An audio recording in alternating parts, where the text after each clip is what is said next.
welcome everybody. We have Roger here, who is a music and entertainment lawyer at Apollo's Counsel. So excited. So Roger, thank you for your time. This is a conversation about protecting yourself as a musician, conversations about, just what are the right steps for emerging musicians to have in terms of like protection and law. So again, I appreciate your time and let's get started. So tell us a little bit about you and how you got into this field. Thanks for having me. It's a real, serious, true pleasure. And I mean that deeply. Yeah. I'm so excited to be here. I love what you're doing. So I'm happy to be a part of it. Music is the only thing that makes sense to me. So naturally, it's what I work with. I started playing music as a kid, and short story is I felt that being an artist wasn't my path. And so I packed my drums and went to law school to become a music lawyer and entertainment lawyer. And now I'm here. And it's been great. It's been great working with artists and connecting with people like you who, you're an artist. Yes. Yeah. But you not only grasp the business side of it, like you're teaching other people about it. That's what I love to see. Thank you so much. I think it's important. I think just entrepreneurship in general is so important for people to know about, whether you're selling your music or like we were just talking, selling a product. But yeah, I appreciate it. Thank you. So one of the first questions I have for you, and I'll stick with it. I was going to get a little off script. I'll stay on script. One of the first questions I have for you is, we have time? What'd you say? Do you? We have time. Let's do both. How about that? We do two. Okay. We do two takes. Perfect. So, what are the critical functions of a music lawyer for emerging musicians? Emerging, right? You're talking about coming, right? Up and coming up. Yeah, indie musicians. It's kind of my word for indie musicians. Yeah, these words they get so muddled. But yeah, newer artists that are coming up, artists that are still putting together what they're doing. A music lawyer is going to help you.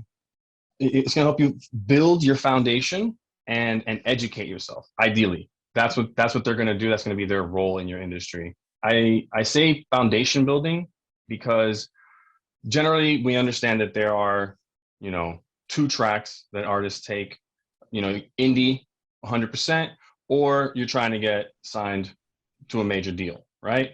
Either one of those, you're going to want to have your things in order. If you want to get signed by a major label and you think, oh, they're going to take care of all that later, you're right, but it's going to come out of your advance, right? Mm-hmm. And so when you're building as an artist, you want to have that lawyer with you to help you get your business and those affairs in order, so that if you're going the indie route 100%, you're going to operate like any business, right? Legitimately, you're going to have your LLC set up. You're going to have all your assets in order and trackable. You're going to have everything so that when you go to a bank and ask for a loan, or when you look for investors, or when you're trying to scale your business, right? In any way, people that you're going to want to work with are going to want to see that you have those things in order, because that's what businesses do. That's how businesses work together, right? A bank's not going to give you $50,000, $100,000, right? Because you got to fire mixtape. They can't see. Right. Yeah, they want to know. You may have the hottest, your last 5 tracks, maybe the hottest tracks of the year, and you're indie. But if you don't have all of your business in order, you can walk into a bank, they're going to deny your loan. They don't care how hot your track is. Your business needs to be in order. So as an indie artist, you want that foundation built. And on the, if you're going for the label side, like I said, you can let them do it, but they're going to run that bill up, and everything that their attorneys have to do to get your, things, every split sheet they got to get, signed, every producer agreement, every clearance they have to go through, all of that is going to come out of your advance. And every dollar that gets spent on legal is not getting spent on your marketing. I love that. What are some assets that musicians have that they leverage when they're going to banks and investors? So like any business, right? It's your balance sheets, Banks, they want to see that you have money coming in. Right. And then there's the assets that you exploit, which are your trademarks, yourself, and your copyrights. Okay. Right? Your products for the most part. Those are the core of an artist's business, right? Their brand and their art, Right. whatever that may be. Even if you're a musician, it's not just your music. If you properly contract everybody, your music video, your album artwork, your clothing, all that stuff, right? All the design, all of that. Right. Those are assets. Those are creative assets that, again, if properly contracted, belong to you. And those are all things that you exploit going forward, right? It's not just the music. Right. It's everything that comes along with it. All of that creative are also assets. Yeah, absolutely. And I think that's so important to know. I mean, even for myself, because I was thinking assets, I'm like, my house, my car. But as a musician, I mean, it yes, does look different. You know, right. and kudos to you. If you have those things at RA, but yeah, no, there's so much more to it. That's why I'm a big advocate of registering copyrights and trademarks, because these are assets, right? Like, yes, you may be using a name for years and building up goodwill, but if you have that US registration number for that trademark, you can literally list that on your assets, and it's so easy to see. It's so plain to see. You don't have to show them your years of building brand. The bank or your investor or anybody can just go look and confirm that you own the registration, you know, and that's a tangible asset. People think that, you know, like you said, house, right? First thing that comes up, right? Because those are tangible things. And like, I guess it's just our nature as humans to think about those things. But as creatives, we think very abstractly about our art and our, you know, what we do as creators. But then when it comes to applying that in the real world and selling it, we have trouble conceptualizing. And I get that, but it's the truth. You know, every piece of music you make, every thing you draw, every video you make is an asset. And it may not seem valuable today, but that is the very nature of assets, right? Hundreds of like however long ago, a bunch of white dudes bought a bunch of land that was worthless. Right. And now their families are loaded. Yeah. Hell yeah. You have to look at your creative the same way. I agree. So I think musicians always get caught up on a number, right? Like what is my exact budget that I need to market to blow a song? But in this case, we're talking about you have to show that you are spending money and making money for banks to even consider giving you money. And so is there like a certain number that banks like to see? Is it in the thousands, or do they just care that you're a functioning business? It comes down to what you're asking for and what you want. When you're going for, you know, an investment, when you're looking for loans and stuff, that, you know, you're going to want to make a business plan. And in that business plan is going to be your ask. And that's really what it comes down to. It's not about how much you're asking for specifically or how much you're making specifically. It's what are you asking for? What are you going to do with that? How are you going to make it what you want it to be so that we get paid back? That's what they want to see really at the end of the day. And sure, some of it has to add up. You can have a really great plan and ask for a reasonable amount of money, but if they don't think that you can execute it because you have no history of, you know, track record of making money, they'll probably deny that too. But it's a balance of all of that. Right. You have to have a good plan, show them that you can execute, you know, and be able to communicate it to them. For sure. So what aspects, let's just say we have a fresh musician, what are 3 things he should prioritize on the legal end? They should, excuse me. I should not assume it's a man. No, for sure. Establishing your business entity, registering your trademarks, let me be clear, trademarks, and registering their copyrights and having their contracts in order. I know I said 4, but you know what? We'll lump 2 of those together. Establish your entity, copyrights and trademarks, so your intellectual property, you know, have it registered and protected, and then have your contracts in order. Those 3 things, if you can get those in order and have a a system in place Right. to, as much as possible, execute on it, you're going to be in a good place over the years. You know, whether you're building on your own and a team, or you're trying to get signed or whatever it is going to work out, because all your ducks are going to be in a row. And when somebody comes with a check, you'll be ready. Hell yeah. Hell yeah.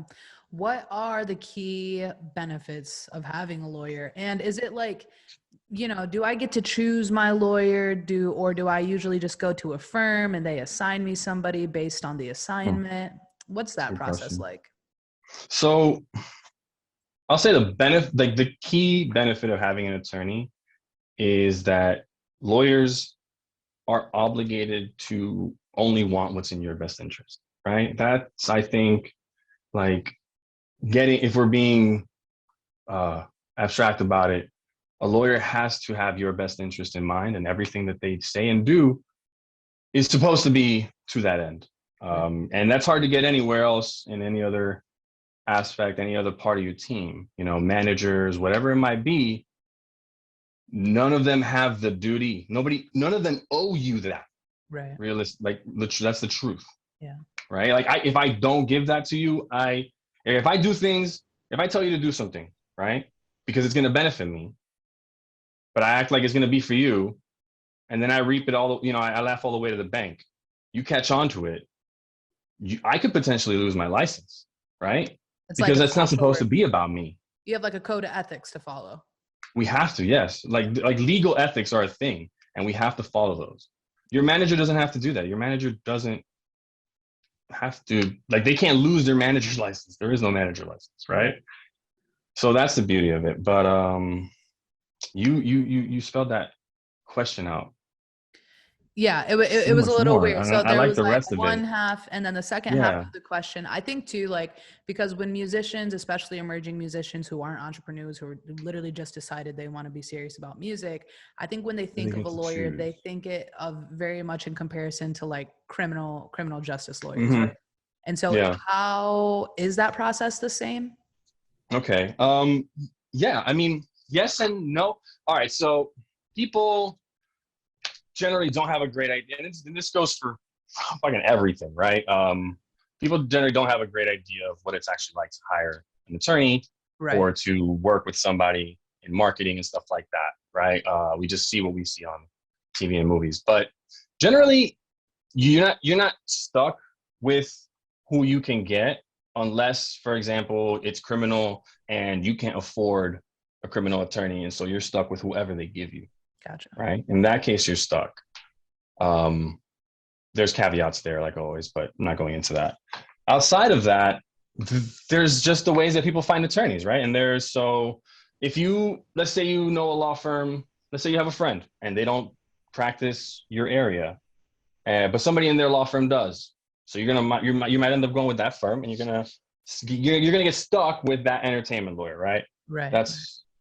And that's not the worst thing, because at least you're getting an entertainment lawyer. The important thing when looking for an attorney, not just as an artist, just in general, is knowing what kind of attorney you need.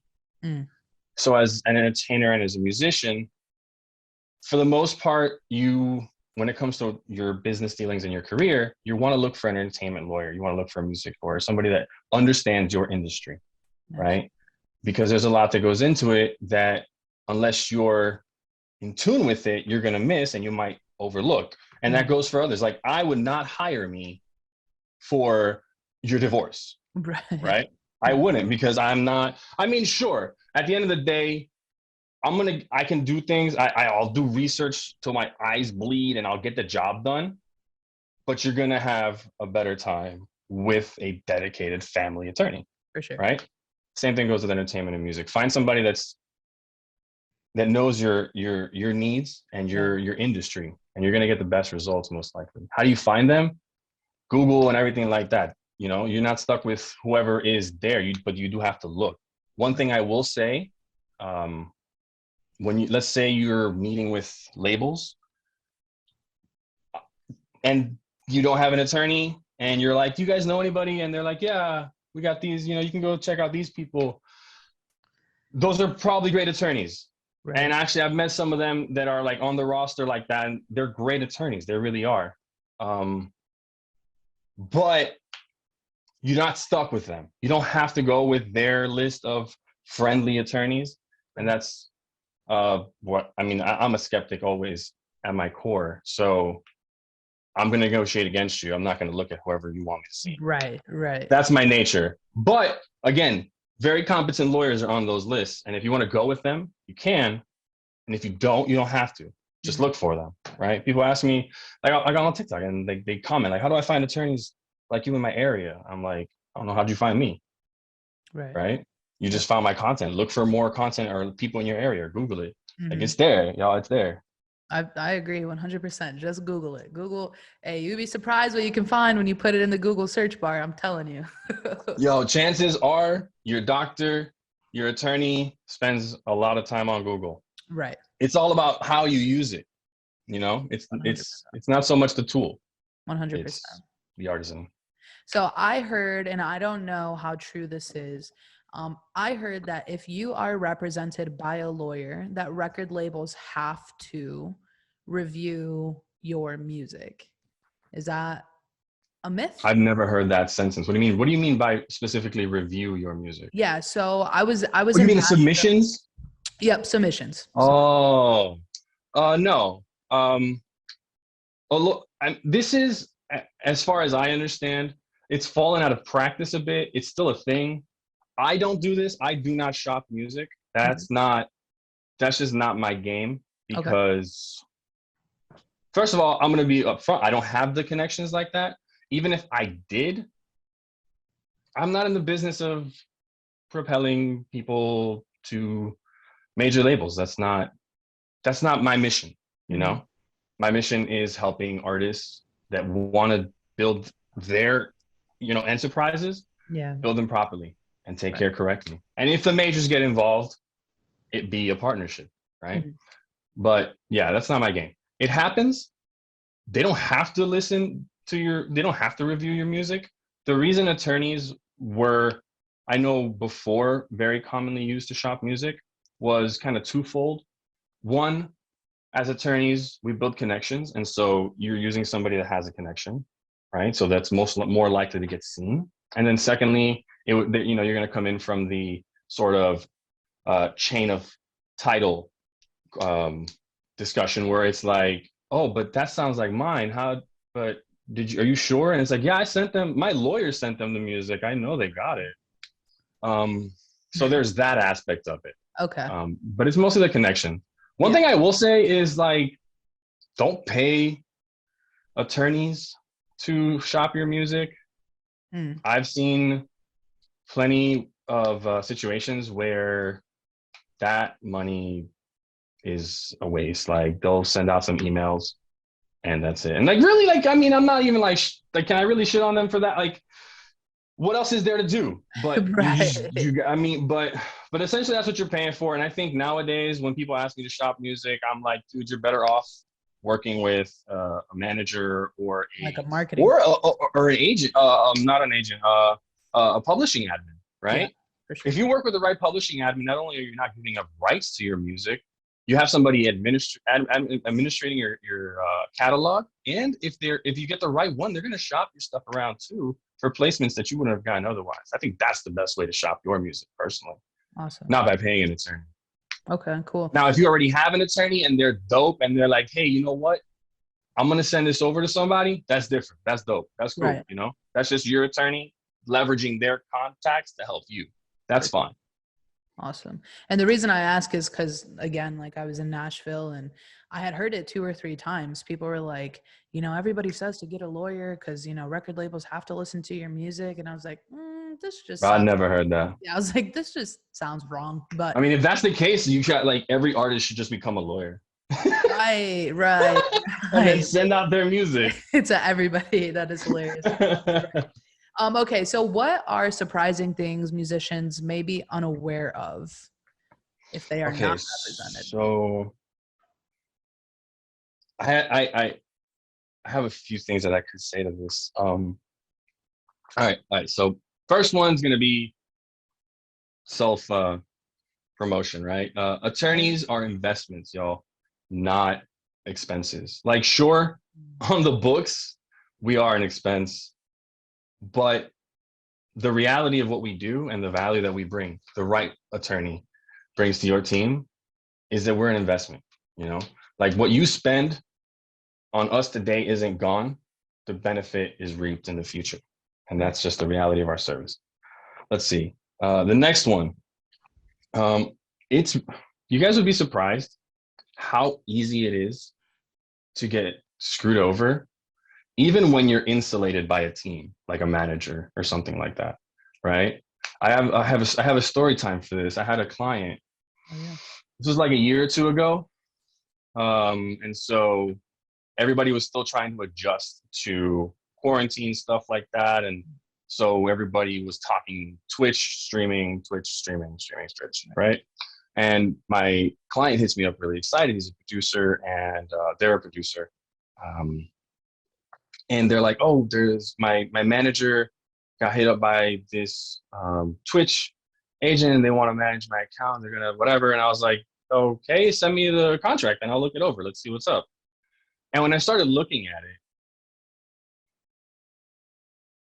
this is why it's so important to have somebody that understands the industry. Because as I was reading it, I have an understanding of what Twitch is and how how streaming on Twitch works. Right. And what they were saying in the contract was like they were using buzzwords that if you didn't know fully, you would think they know what they're saying is legit. But essentially, it was like, "Oh, we'll be a Twitch agent. We're gonna manage your account, and we're going to put you an application for a partnership, whatever," right? And I'm like, I know for a fact that Twitch has partnerships, and those are based on numbers. Purely based on numbers, you qualify, boom, you click the button, you're in.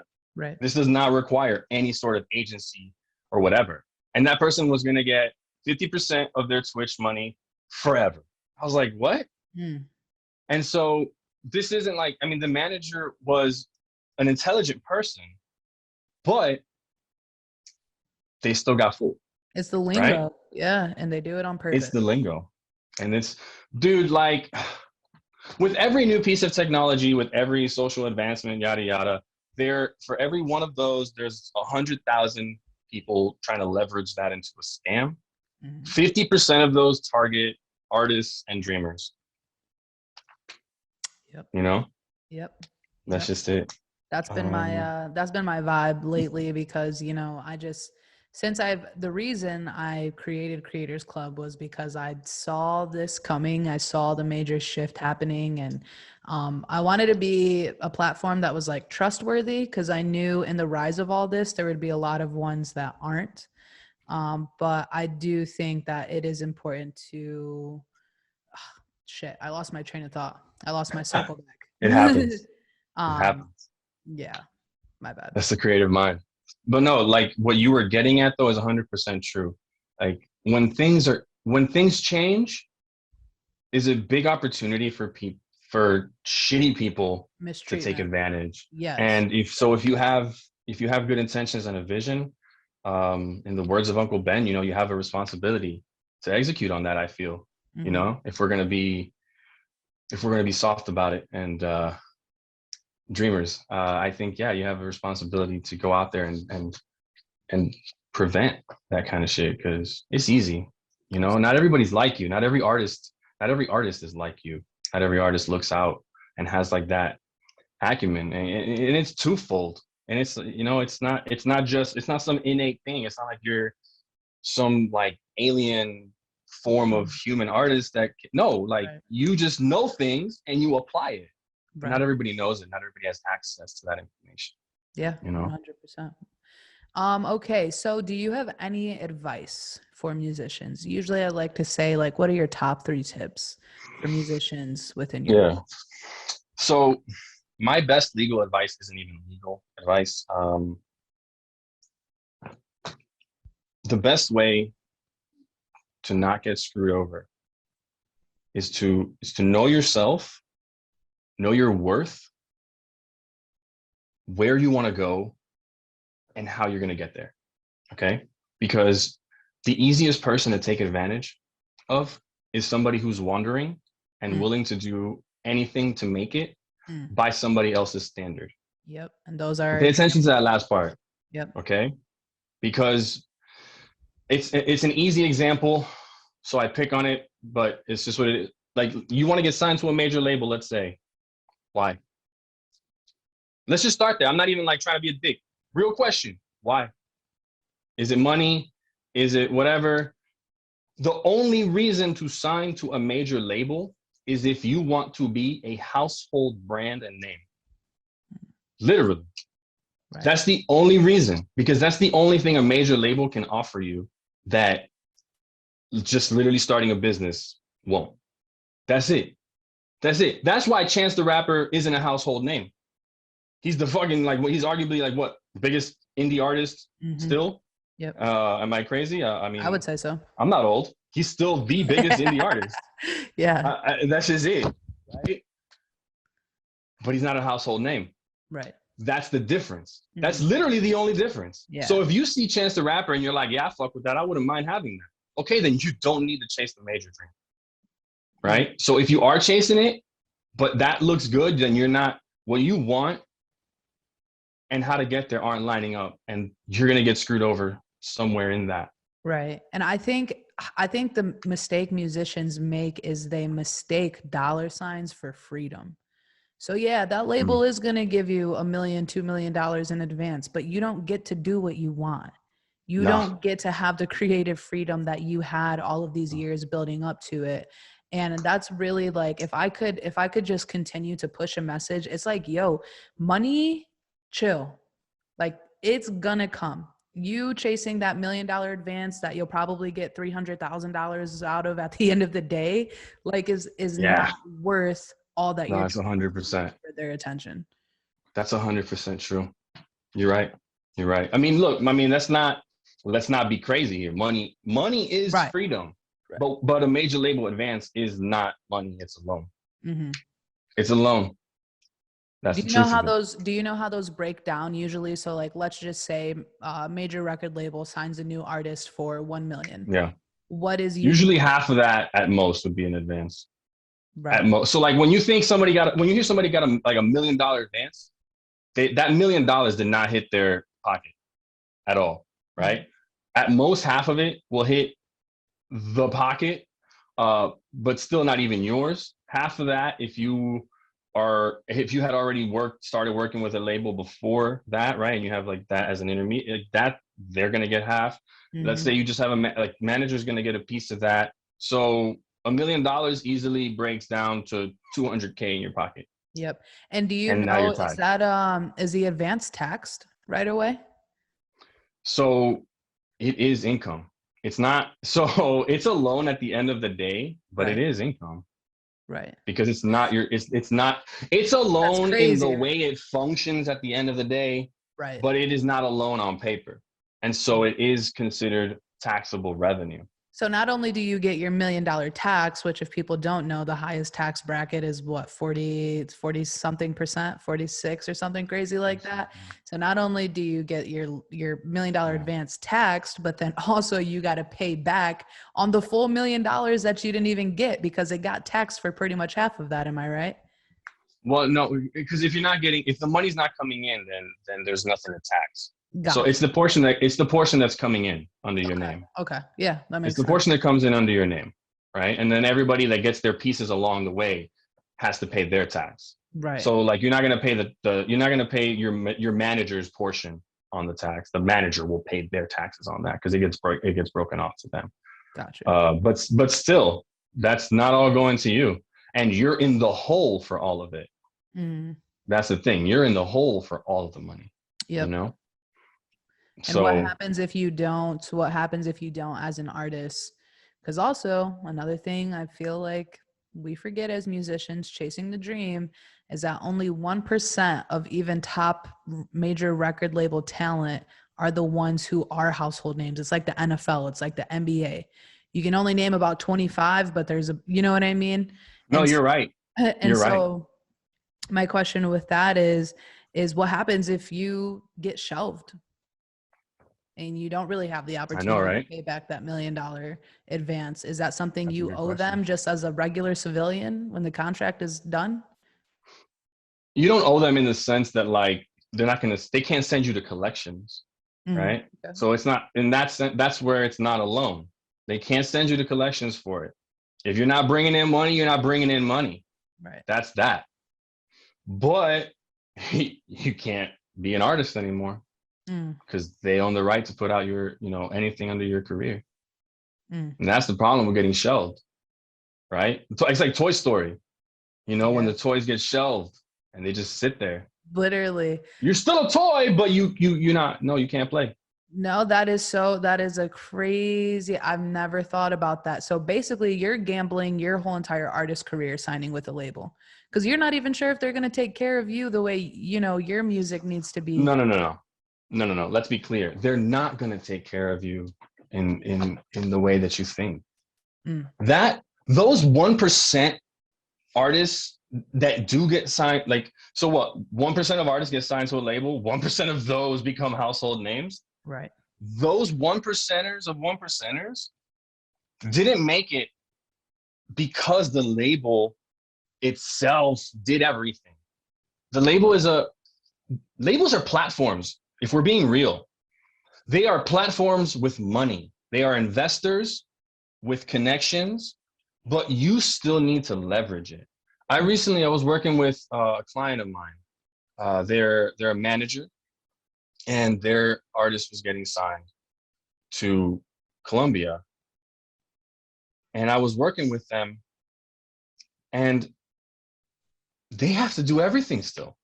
They still have to do everything, right? And this isn't even like shitting on Columbia. From everything I saw throughout everything, they seem to have a great operation running there, and they really are looking for some solid talent. But they can't. Nobody can make you. Nobody can make you. Right. Not even the labels can make. Not even the majors can make you, because you're the one at the end of the day that needs to show up, right? Yep. That's why what they're doing is making investments. They're hoping that you'll take the money they give you and turn it into a new project, not a flashy, new toy. Right. And that's what you guys like. That's what y'all need to think. Like, I mean, look, I'm not in that. I'm not looking for. I wouldn't. Whatever you want to go with a major label, go. But when they send you that check at the end of the day, I really hope your first thought is not, I want to buy a toy.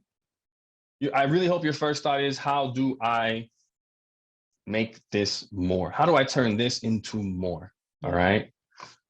Like, I'm not crazy. Like, we all got lives and families, and we all, like, a lot of people are, struggling. And so when that check comes in, there are necessities that need to get handled. And by all means, handle those necessities. Take care of your mama. I'm okay with all of that. Right.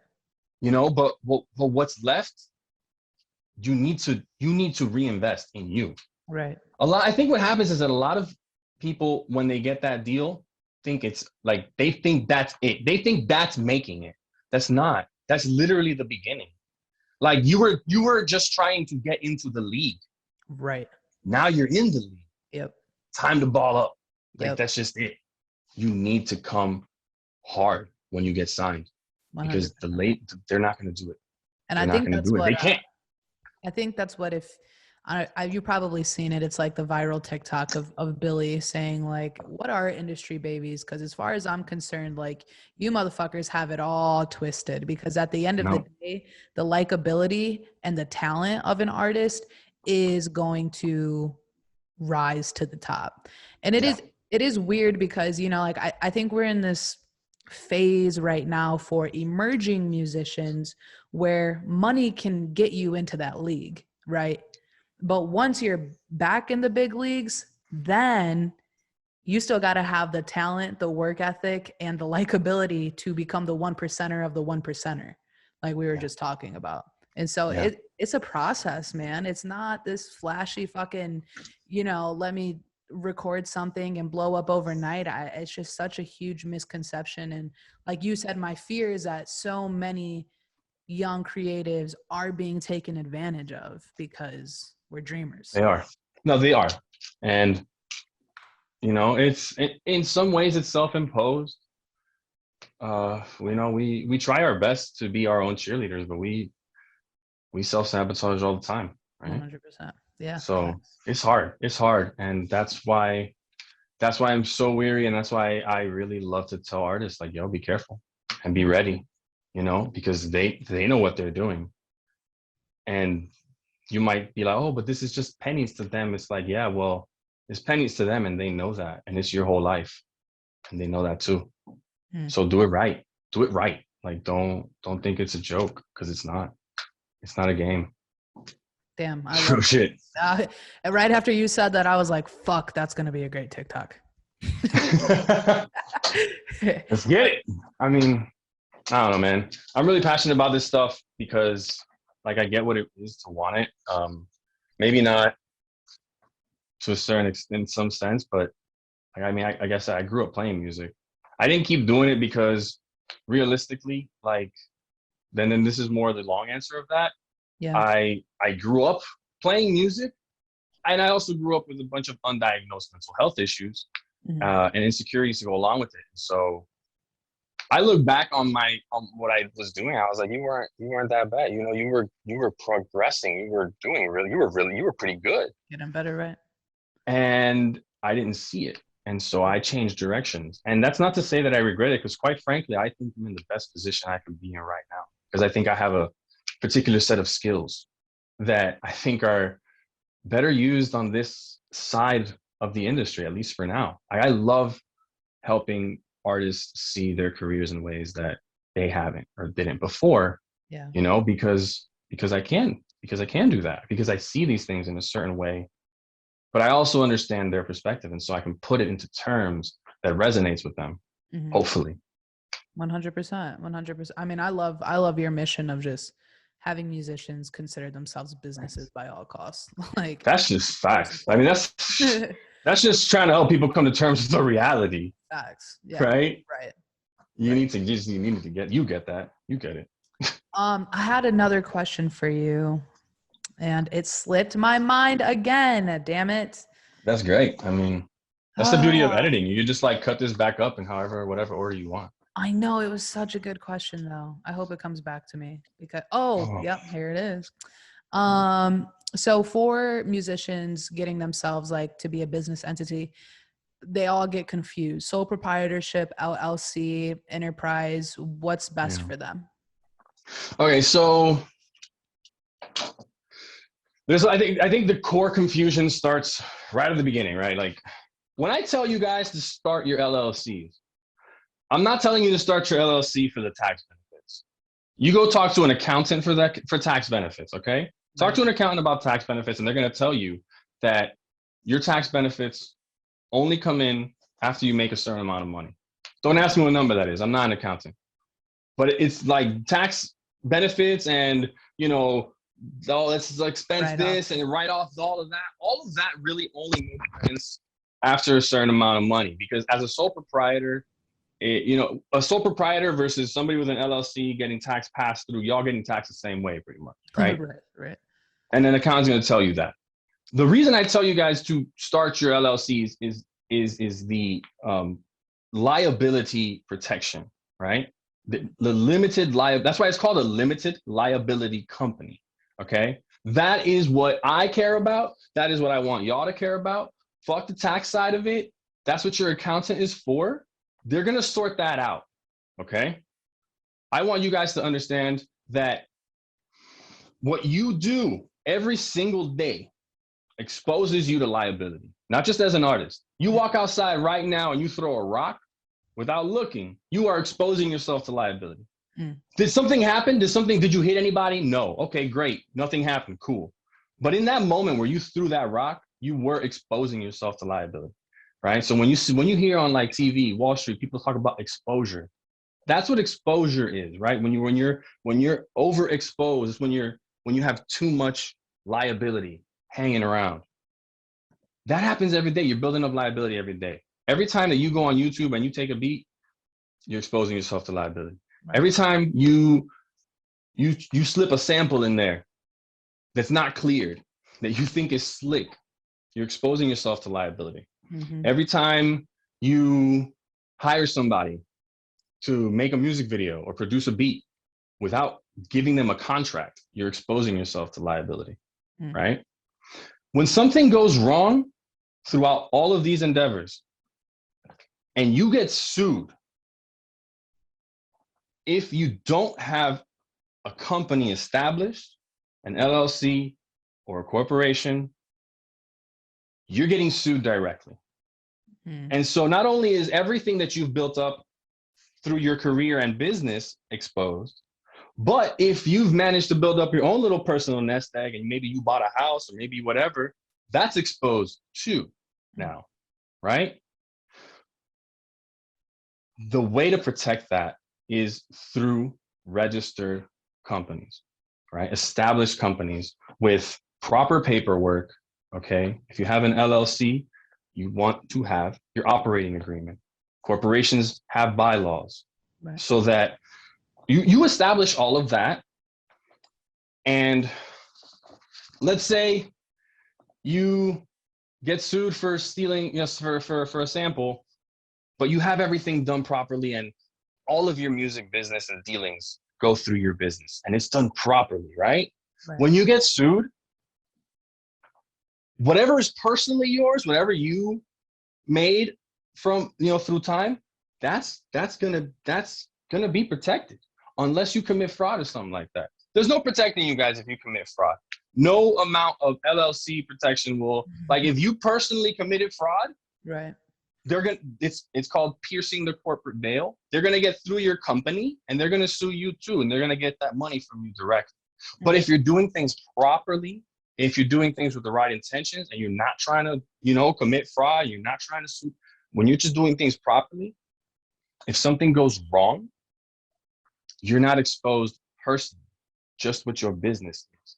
And there's a difference between your business getting sued and filing for bankruptcy or whatever, and you personally filing for bankruptcy. It's different. Gotcha. Your business is somebody else. Right. If done right. If you do it wrong, it just makes no difference. Doesn't matter. So for sampling, I can probably guess that is like the major reason smaller musicians get sued. Am I right in guessing that? It's a popular one, right? But smaller musicians get sued most often for like breaking contracts. It's probably like the most common suit against any artist is going to be breach of contract. In fact, every time you hear somebody about most likely with a sample or whatever, there's going to be a breach of contract slipped in their sound. Like this just people breach contracts all the time. You didn't pay your manager, you breach contract. You didn't pay your videographer, that's a breach of contract, right? If you put out if you put out a video and the videographer didn't get paid and then they try to take it down, you keep putting it, you're breaching contract and you're infringing their copyrights. But yeah, contracts are everywhere, yo. This is why it's so important. Like this is why I emphasize getting them on paper, because they're everywhere anyway. Might as well formalize them so you can see what it is you're agreeing to. Absolutely. And I think it's important to say too, I think as smaller musicians, we always kind of have that, like, it's not going to be me though. Like we all have that. I think it's a human condition. We all think we're special. We all think we're special. And I think that's a byproduct of that. We all think we're special. And so we think it's not going to happen to us. But that's not why we prepare. We don't prepare because we're going to need it. We prepare just in case. That's just it. It's better to have and not need than need and not have. That's the mentality. 100%. I love that. Where are you from, by the way? Miami. Well, South Florida. I live in Broward now, but I'm a Miami boy, born and raised in Miami. Okay. Florida, not Ohio or whatever. No shade on them. So are you like Cuban? Yes, I am. I am Cuban. You are right. That is a stereotype. That is yes. I'm getting pretty fucking good, but yeah, it was a stereotype. That was my first. I've been trying to figure yours out. I just can't figure out where Sarabia's from. Yours is the accent. Like I didn't know you had as heavy as an accent as you do until this conversation. And I'm like, he's either from the Bronx and like moved out early, or he's Latin. Yeah. So. My accent is, I don't even know. I think I just like, I picked up a lot of things in my accent. Yeah, it is mostly Miami. Yes, it is, awesome. And I slip dollars all the time. I did it to you earlier. You just say, "Ah, so what happened?" I was like, "Dale." And every time I send that to somebody that's not from Miami, I'm like, "Why did you do that?" They don't know what you don't know what you're saying. Hey, we'll get it if we get it. We don't if we don't. I love that. Yeah. So yeah, I am. Where are you at? I am in Toledo, Ohio. So we're Ohio. about, yep, Ohio, about So have 45. you been to Miami, Ohio? Yes, I have been to Miami, Ohio. Is it popping? It's just a college town. Like there's not really shit except for college there, and they're not really good at football anymore, so it doesn't really matter. Oh no. I've been to Miami. In full transparency, it was not my favorite place. Full But transparency, I don't love it either. I was born and raised there, but I always yeah, I always felt like an alien there. It's home. I've yeah, come to love it. I've come to like it's home, but it ain't. No, yeah. I mean, it's not it. I will say I experienced Miami in like the South Beach realm, not necessarily even like the city. So it was just there's a It's lot all going hot. on. It was fucking hot. The ocean was All the time. dirty, not like the Oh, pictures. I was like, what is this? I'm paying it's fucking like $16 for mozzarella sticks. I'm like, yo, I gotta get out of here, dude. I don't know. But good for you. I'm yeah, glad you got out. yeah, thank you. I'm staying in Ohio and I'm like my But lease is up. So I'm in an apartment right now, but my lease is up in November. And my biggest thing that I'm I just think like, mine is about to. you're same. I don't know what we're gonna do. God knows Yeah. what that landlord's gonna do. It's just like I mean my place for sure is gonna raise in rent. The question is how much. And then also I'm just like I'm not gonna buy a house right now. Like I'm not gonna pay. I don't have $40,000 to ask over price, in cash. Like I don't even know where And if people are you getting. did, that would probably be the wrong investment. Right, literally. Well, and I just don't know how people have so much fucking money on cash all of a sudden and are not working. I'm like, this is such a paradox that we're in. I have no idea how people are just like I don't get it either. functioning, but I'm just a lawyer, not an economist. The facts. economy confuses me just as much as anybody. Yeah, I always failed macro and microeconomics. I didn't even take them. I really only recently learned what economics really was. The only thing That's I'll when I ever realized I don't get it. the only thing I'll ever remember because I use this all the time is it's a theory called the invisible hand. And it's basically just saying like if one person acts selfishly, it will by nature help others around them. Cause like, and then we were talking about You learned that from Ayn Rand. I don't know. I don't know. No, I don't know what the fuck my professor's name was. Couldn't tell you. But I was like, this is true, right? Like say, I mean, it is a selfish like thing, but if an entrepreneur pushes himself all the way to the top, he's going to need help. He's going to need a team. He's going to have to hire. He's going to have to create an economy around whatever he's doing. Yeah. So like the push of the invisible hand, I've always like kept that close. But that's the only fucking thing I've ever learned. That's for sure. I never heard that. Yeah. I was saying Ayn Rand some like she was a writer. She was and her whole thing was selfishness, right? She put selfishness on a pedestal. And her whole thing was like if everybody was just like purely selfish, the world would be a better place because we would just go and get what we want and everybody would be transparent. And all of her heroes and her stories are so transparent that it's just like they're all the same. They're literally all the same character, and they're just like 100%, 150% going for what they want selfishly. That's so Those funny. are I'm her gonna have to heroes. read that book because my Yeah, ex-girlfriend just told me, she was like, if you had like one movement in your life, it would be to like destigmatize the word selfish. Because I believe in the same thing. Like, especially as a woman, I just like women in general need to be more selfish. I agree with that. I tell my girl that all the time. I'm like, babe, you need to be more selfish. Yeah, for real. Like Which go is a paradox because I fell in love with her because she's so loving and selfless. But I'm like, no, like, no, mm, be yeah, a little more selfish. You deserve it, girl. yeah. You deserve it. She No, does. literally. You all do. Literally Being so patient. that was my exact dynamic. I feel it. And I don't That's know, true. just at 25, man, there's like focusing on Creators Club, focusing on music, and then work outside of all of this stuff. Is that how old you are? You're 25? Yeah. Okay. Yeah. I'm 30. How old did you think I was? I had no clue. I was like, this could go anyway.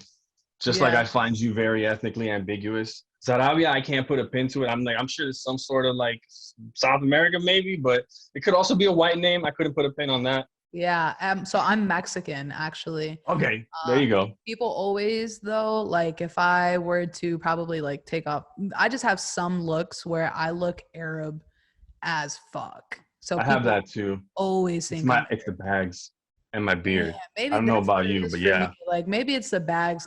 After I go out and I take my makeup off, that's when I look the most Arab. So that The has to most. that has to be it, honestly. I feel that. Yeah. Yeah, I know. I am Miami, Cuban, such a stereotype, but you hit it on the head. That was funny as shit. I love it. I'm getting good, dude. I'm getting good. I'm getting even better with the accents, which is making me so happy. I love guessing people's ethnicity by their accents. And so like seeing me get it right, they're like, "Oh my god, you're Dominica? How'd you do that? How'd you do that?" Oh my God. I've been I feel studying. that. I feel that with like pronouncing names. Like I'm pretty good at pronouncing names, Yeah, even you in hit mine. languages I don't know. Right. Because I mean it's not that fucking I I live don't in know, this bro. like Last names be paradox. throwing me. Last names be throwing me. Don't ever expect me to pronounce a last No, name. it's just dude, it's I don't look, I'll give you the tip, bro. I'll give you the tip. Like Okay. I consider myself a complete moron, but also like the smartest person ever, right? I think that's part of being a creative. Like we're the greatest, but we're also complete trash. Mm.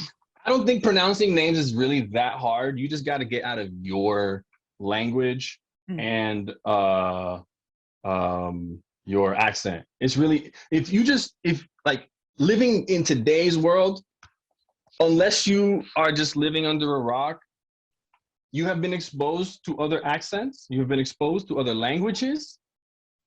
Look at the name. If it looks French, say it like a Frenchie. And you're Right. probably gonna get it right.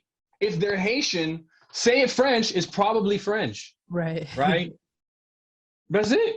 That's true. I think you have to know, you have to be pretty culturally sound though. Like you got to know, like, okay, like, I'm so uncultured, bro. I'm an uncultured swine. I don't You know. I don't know, believe that. I don't believe that. You're from I Miami. That's am. actually I impossible. am. I'm not well. I mean, I was just exposed to a lot of other Latin cultures, though. That Right. just exposed me I mean, to a not lot of even because Hispanic. Miami is like thick Cuban. You guys don't even fuck with us Mexicans down there. Well, you know, to be fair, it's kind of far for y'all. It It's is. kind of far. To be fair. Yeah, we're all chilling Yeah, in Texas, honestly. yeah. I mean, so that we don't get a lot of y'all. We got That a lot of makes sense. Cubans. We have a lot of we got a lot more South Americans, I would say, than Mexicans. Yeah. Yeah, for sure. But I guess by its nature, there's so many more different. That's a whole continent versus a country. True. True. I'm losing track here. I was gonna ask you about your music stuff. Like, so I didn't really know that you were, I mean, I figured like anybody who gets into this industry is usually a musician Some themselves. way, But some like, sort of frustrated artist. yeah. So what's your story? And like, are you still working on stuff or what? I mean, I So you got your speakers set up and everything. oh well, that's just because I like good audio. No, yeah, I actually I have like a little MIDI keyboard. I have Ableton and I have monitors because like I don't do anything, but like I was saying, better to have and not need. I like to have certain tools so that if I do get the like balls to do things, Right. I have it there. But I still struggle with a lot of insecurity. And like I think that's part of like what makes it easier for me to be on the analytic side and on the support side of art Yeah. and entertainment. Because if I'm doing anything that's creative, bro, that asshole in my brain is at 1,000. Mm, Right. And if I'm doing it for me, is the worst. But yeah. when I'm working in service of others, that voice is either just gone, or if it's there, I don't care because it's not about me, yo, it's about somebody else. Like if I don't do this, like it's one thing if I fuck myself over by not doing something, Yeah. right? Self-sabotage all day. But we're not doing that to other people. And so I guess when I came to terms with that, it just felt natural to get into the support side.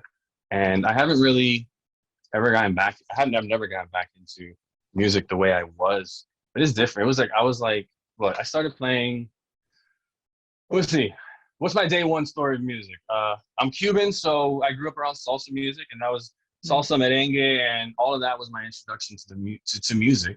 And naturally, they taught me how to dance, and I was a little kid dancing. I was dancing in parties, and that was it. Like I liked the, whatever. I had rhythm, but I never cared for music until I was introduced to rock, Mm. like around the age of like 7 or 8, when my mom, like after her divorce and her new husband, like he would put on, down here was Zeta, right, 94.9, and I remember at first the only music that existed in my mind to that point was salsa and Mm. then rap music because of my cousins, right? It was salsa and rap. I didn't care about or know anything else. And this guy would just put on rock music all day. And I remember hating it so much until I heard the Offspring's Keep It Separated and Linkin Park. Mm. Those changed my world. And after that, it was rock till I fucking like died. So And then, when you learned yeah, instruments, you learned to play rock first? yeah, that was it. That was what I guess like that was that was that's when I started to learn about loving music, 7 or 8, like around the age of like 9 or 10. I was like, yo, mom, I want to play drums. Mm. And we were fucking broke. And so she's like, no, you can try guitar. I was like, I guess. And so I did. And so I signed up for guitar in school. And like my grandparents bought me an acoustic guitar that I still have Oh my to God, this I love day. that. And that was the next like 2 years of my life, just kind of like, this is whack. But if this is the only way I can do this, sure. And then Right. I did band in school, and then eventually I was like kept asking, and then my neighbor, I actually had a neighbor, my downstairs neighbor was a drummer, and he was flirting with my mom one day, and I think he was trying to get in with her, and was like, I have an extra drum set if your son wants, I could help him teach you, whatever. And I finally got a drum set, and I swear I finally started playing, and I was like 13. And I tell you, man, from that day until probably the age of like 18, I would practice fucking 5 to 8 hours a day, Mm. 6 days a week. My mom, my mom was a single mom for most of my life, Yeah. and so for a lot of times she had to work multiple jobs and get home late, and that sucked. But as a kid, I was like, great, I could just keep playing drums Right. until fucking like, because there was no She comes adult there to home. tell me no. Right. There was no. It was Literally. just my neighbors when they got mad.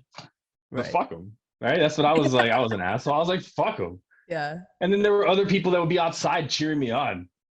So it was like a mixed bag. I was like, yeah, I'm gonna keep playing till whatever. Hell yeah. But then eventually I gave up because I was just insecure.